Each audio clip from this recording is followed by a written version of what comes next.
আপনাদের মাধ্যমে দেশবাসীকে অবগত করতে চাই। আজকে গতকালকে এবং গত রাত্রে দেশনেত্রী বেগম খালেদা জিয়ার মেডিকেল বোর্ডে professor doctor Shahabuddin Talukdar, professor doctor Nuruddin Ahmed, professor doctor FM Siddiqui,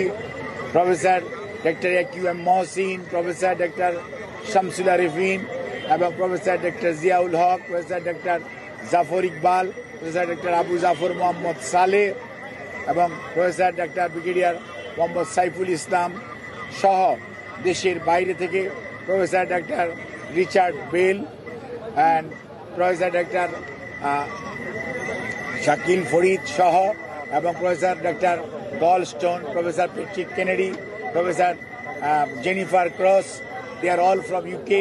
এবং USA থেকে professor doctor Haibur Rahman Lulu, professor doctor Rafiquddin Ahmed, professor doctor John Hamilton, professor doctor Hamid Rob, professor Christos Georgiadis এবং আমাদের পিপুলস রিপাবলিক অফ চায়নার কুনমিং ইউনিভার্সিটি হসপিটাল এবং বেইজিংয়ের ন্যাশনাল হার্ট ইনস্টিটিউটের সর্বোচ্চ পর্যায়ের বিশেষজ্ঞ চিকিৎসকদের সমন্বয়ে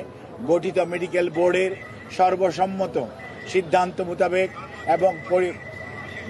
দেশনেত্রী বেগম খালেদা জিয়ার বর্তমান শারীরিক অবস্থার আলোকে আমরা